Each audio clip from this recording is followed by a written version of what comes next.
আসসালামু আলাইকুম। সংবাদে আপনাদের সবাইকে স্বাগত জানাচ্ছি। আমি ফিরোজ তোহা। শুরুতেই সংবাদ শিরোনাম। বাংলাদেশের সর্বশেষ গুরুত্বপূর্ণ আপডেট সংবাদে আপনাকে স্বাগত। শুরুতেই সংবাদ শিরোনাম, পরে বিস্তারিত। শুরুতেই জানাবো, রেলওয়ে স্টেশনের স্ক্রিনে ভেসে উঠল নিষিদ্ধ সংগঠন ছাত্রলীগের বার্তা, উত্তেজনা। খুলনার রেলওয়ে স্টেশনে ডিজিটাল স্ক্রিনে নিষিদ্ধ সংগঠন ছাত্রলীগ ফিরে আসার বার্তাকে কেন্দ্র করে বিক্ষোভ করেছে বিএনপির নেতাকর্মীরা। এ সময় একজনকে আটক করে পুলিশে হস্তান্তর করা হয়। গতরাতে খুলনা স্টেশনে এই ঘটনা ঘটে। খুলনা রেলওয়ে পুলিশের ওসি ফেরদৌস আলম খান বিষয়টি কালবেলাকে নিশ্চিত করেছেন। আটককৃতদের নাম আসলাম হোসেন ওরফে অফিস সেন্টু। ডিজিটাল কলিংয়ে বিষয়গুলো কন্ট্রোল করেন তিনি। এরপর জানাবো, সাবেক ছাত্রলীগ নেত্রী নদী গ্রেপ্তার। নিষিদ্ধ সংগঠন বাংলাদেশ ছাত্রলীগ ঢাকা বিশ্ববিদ্যালয় ঢাবি শামসুন্নাহার হল শাখার সাবেক সহসভাপতি নিশিতা ইকবাল নদীকে গ্রেপ্তার করা হয়েছে। রাতে রাজধানীর বসুন্ধরা আবাসিক এলাকা থেকে তাকে গ্রেপ্তার করে ঢাকা মহানগর গোয়েন্দা পুলিশ ডিবি। এদিকে র্যাব পরিচয় কলেজ ছাত্রকে আটকে মুক্তিপণ দাবি অতঃপর। বগুড়ায় র্যাব পরিচয় ফেরদৌস সরকার নামে এক কলেজ ছাত্রকে অপহরণের ঘটনা ঘটেছে। এই ঘটনায় অপহরণকারীদের আটক করতে না পারলেও মুক্তিপণ নিতে আসা দুই নারীকে গ্রেপ্তার করেছে পুলিশ। গতরাতে অপহরণকৃত ছাত্র ফেরদৌস নরসিংদীর মাধবদী উপজেলা থেকে উদ্ধার করেছে পুলিশ।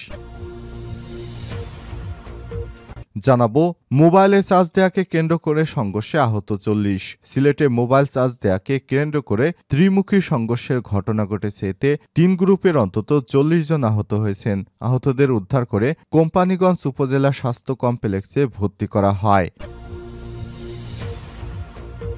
জানাবো, 21শে ডিসেম্বর ঢাকায় মুক্তিযোদ্ধা সমাবেশ। 7 বছর পর সভামঞ্চে বসছেন খালেদা জিয়া। দীর্ঘ প্রায় 7 বছর পর আবারও সভামঞ্চে বক্তব্য দেবেন বিএনপির চেয়ারপারসন ও সাবেক প্রধানমন্ত্রী বেগম খালেদা জিয়া। আগামী 21শে ডিসেম্বর রাজধানীর আগারগাঁয়ে বাংলাদেশ চীন মৈত্রী আন্তর্জাতিক সম্মেলন কক্ষে মুক্তিযোদ্ধা সমাবেশে প্রধান অতিথি হিসেবে যোগ দেবেন বিএনপির সভাপতি বেগম খালেদা জিয়া। এবং সর্বশেষ জানাবো, শীতে কাঁপছে পঞ্চগড়, তাপমাত্রা এক অঙ্কের ঘরে। হিমালয় কাঞ্চনজঙ্ঘা পর্বতের কাছাকাছি হয় পঞ্চগড়ে বয়ে যাচ্ছে মৃদু শৈত্যপ্রবাহ। এই শীতের কারণে বিপাকে পড়েছে পঞ্চগড়ের সাধারণ মানুষ। তাপমাত্রা কমে যায় এই জেলায় জেঁকে বসেছে শীতের তীব্রতা। আর সকাল 6টায় তেঁতুলিয়ায় সর্বনিম্ন তাপমাত্রা 9.5 ডিগ্রি সেলসিয়াস রেকর্ড করা হয়েছে বলে জানিয়েছে আবহাওয়া অফিস। প্রিয় দর্শক, এতক্ষণ শুনছিলেন সংবাদ শিরোনাম, এবারে বিস্তারিত। তবে তার আগে বন্ধুরা, অনুরোধ থাকবে এই সংবাদটিতে একটি লাইক দিন। এই চ্যানেলে আপনি নতুন হয়ে থাকলে আমাদের সংবাদটি দেখতে দেখতে চ্যানেলটি সাবস্ক্রাইব করে রাখুন, যাতে করে বন্ধুরা আমাদের পরবর্তী লেটেস্ট আপডেট সংবাদগুলো সবার আগে আপনার কাছে পৌঁছে যায়। এবারে বিস্তারিত। রেল স্টেশনের স্ক্রিনে ভেসে উঠল নিষিদ্ধ সংগঠন ছাত্রলীগের বার্তা, উত্তেজনা। খুলনা রেল স্টেশনের ডিজিটাল স্ক্রিনে নিষিদ্ধ সংগঠন ছাত্রলীগ ফিরে আসার বার্তাকে কেন্দ্র করে বিক্ষোভ করেছে বিএনপির নেতাকর্মীরা। এ সময় একজনকে আটক করেছে পুলিশে হস্তান্তর করা হয়। 14ই ডিসেম্বর রাতে খুলনার স্টেশনে এই ঘটনা ঘটে। খুলনা রেলওয়ে পুলিশের ওসি ফেরদৌস আলম খান বিষয়টি কালবেলাকে নিশ্চিত করেছেন। আটককৃতর নাম আসলাম হোসেন ওরফে অফিস সেন্টু। ডিজিটাল ক্রলিংয়ে বিষয়গুলো কন্ট্রোল করেন তিনি। প্রত্যক্ষদর্শীরা জানান, শনিবার রাতে খুলনা রেল স্টেশনে ডিজিটাল স্ক্রিনে ছাত্রলীগ আবার ভয়ঙ্কর রূপে ফিরে আসবে, জয় বাংলা জয় বঙ্গবন্ধু, শেখ হাসিনা আবার আসবে, এমন একটি বার্তা লেখা দেখা যায়। খবর ছড়িয়ে পড়লে খুলনা মহানগর বিএনপি এবং বৈষম্য বিরোধী ছাত্র আন্দোলনের নেতাকর্মীরা গিয়ে স্টেশন ভবনে বিক্ষোভ করতে থাকে। তারা এ সময় এই ঘটনায় জড়িত সন্দেহে মোহাম্মদ আসলাম হোসেন সেন্টু নামে এক ব্যক্তিকে আটক করে পুলিশে হস্তান্তর করেন। খুলনা রেলওয়ে স্টেশনের পুলিশের ওসি ফেরদৌস আলম খান বিষয়টি দেখার পর রেলওয়ে কর্তৃপক্ষ সেটি বন্ধ করে দেয় এবং এ সংক্রান্ত একটি ভিডিও আমরা কর্তৃপক্ষের সঙ্গে কথা বলি। সেন্টু নামের এক কন্ট্রোল করে বিষয়টি। স্থানীয় জনতা এবং রেলওয়ে স্টেশনের কর্তৃপক্ষ তাকে আটক করে রাখে। আমরা তখন এখানে এসে হেফাজতে নিয়েছি, তাকে তার বিরুদ্ধে আইনগত ব্যবস্থা গ্রহণ করা হবে। দেশের মধ্যে বিশৃঙ্খলা ঘটাতে আসলে এ ধরনের কর্মকাণ্ড করছে অনেকেই, তাদেরকে আইনের আওতায় আনা হচ্ছে বলেও জানান তিনি। সাবেক ছাত্রলীগ নেত্রী নদী গ্রেপ্তার। নিষিদ্ধ সংগঠন বাংলাদেশ ছাত্রলীগ ঢাকা বিশ্ববিদ্যালয় ঢাবি শামসুন্নাহার হল শাখার সাবেক সহসভাপতি নিশিতা ইকবাল নদীকে গ্রেপ্তার করা হয়েছে। শনিবার ১৪ ডিসেম্বর রাতে রাজধানীর বসুন্ধরা আবাসিক এলাকা থেকে তাকে গ্রেপ্তার করে ঢাকা মহানগর গোয়েন্দা পুলিশ ডিবি। বিষয়টি নিশ্চিত করেছেন ঢাকা মহানগর পুলিশ ডিএমপির অতিরিক্ত কমিশনার ডিবি রিজাল করিম মল্লিক। তিনি গণমাধ্যমকে বলেছেন, সুনির্দিষ্ট অভিযোগ ও তথ্যের ভিত্তিতে ঢাকা বিশ্ববিদ্যালয় শামসুন্নাহার হল শাখা ছাত্রলীগের সাবেক সহসভাপতি নিশিতা ইকবাল নদীকে গ্রেপ্তার করা হয়েছে। নদীর বিরুদ্ধে একাধিক মামলা রয়েছে। প্রসঙ্গত, গত ২৩ অক্টোবর সন্ত্রাস বিরোধী আইন বাংলাদেশের সবচেয়ে পুরনো সংগঠন ছাত্রলীগকে নিষিদ্ধ ঘোষণা করে প্রজ্ঞাপন জারি করে স্বরাষ্ট্র মন্ত্রণালয়।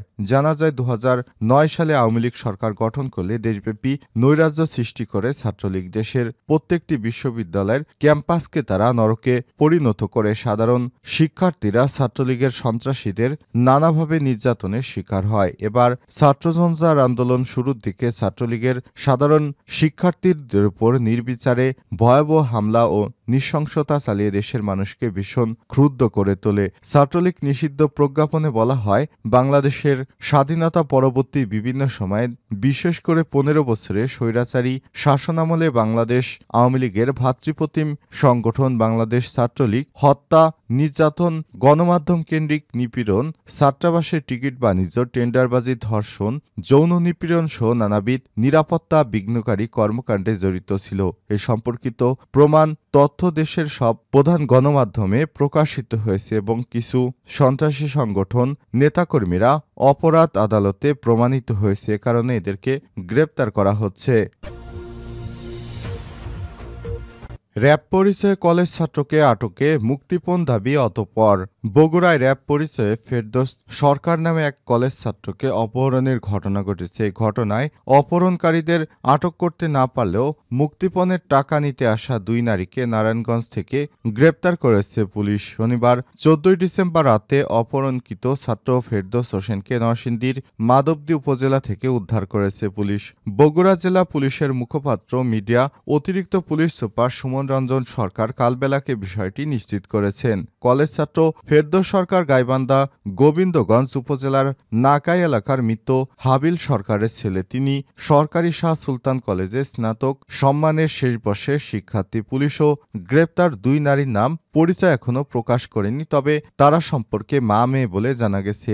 অতিরিক্ত পুলিশ সুপার সুমন রঞ্জন সরকার জানান, মোবাইল ফোনে রেকর্ড করা একটি ভিডিওতে দেখা গেছে শুক্রবার রাত ২টার দিকে শহরের জহুরুলনগর এলাকায় র‍্যাবের পোশাক পরে ৫ থেকে ৬ জন অজ্ঞাত ব্যক্তি ফেরদৌস সরকারকে পেটাতে পেটাতে রাস্তা দিয়ে টেনে হিঁচড়ে নিয়ে যায়। এরপর তারা ৭ লাখ টাকা মুক্তিপণের দাবি করে। ফেরদৌসের পরিবার এরই মধ্যে ৩ লাখ টাকা দেন। ফেরদৌসকে র‍্যাব কিংবা অন্য কোনো আইনশৃঙ্খলা বাহিনী আটক করেনি। এটা নিশ্চিত হওয়ার পর তার স্ত্রী বগুড়া সদর থানায় একটি অপহরণ মামলা করেন। এ সময় তিনি আরো বলেন, মামলার পর নগদ ও বিকাশ নম্বরে ফাঁদ পেতে অপেক্ষা করছে পুলিশ। বিকাশের মাধ্যমে টাকা নিতে আসায় দুই নারীকে নারায়ণগঞ্জের সিদ্ধিরগঞ্জ থানা পুলিশ গ্রেপ্তার করে। তাদের জিজ্ঞাসাবাদ করা হলে এই ঘটনার জড়িত বাকি আসামিদের গ্রেপ্তারের অভিযান চলছে। বগুড়া সদর থানার ওসি এস.এম. মঈনুদ্দিন বলেন, অপহরণকৃত ফেরদৌস এবং আটক দুই নারীকে নিতে বগুড়া জেলা পুলিশের একটি টিম নরসিংদী ও নারায়ণগঞ্জ গিয়েছিল। র‍্যাবের পোশাক পরা এবং র‍্যাব পরিচয় যারা এই ঘটনার সঙ্গে যুক্ত তাদের গ্রেপ্তারেও অভিযান চলছে। র‍্যাব ১২-র বগুড়ার company commander M A. Abul Hashem Sabuj বলেন, র‍্যাবের পোশাক পরা ওই ব্যক্তিরা র‍্যাবের কেউ নয়, তারা অপহরণকারী দলের সদস্য। আমরাও তাদের ধরতে কাজ শুরু করেছি। খুব দ্রুতই তাদের আইনশৃঙ্খলা বাহিনীর আওতায় আনা হবে। মোবাইলে চার্জ দেয়াকে কেন্দ্র করে সংঘর্ষে আহত ৪০।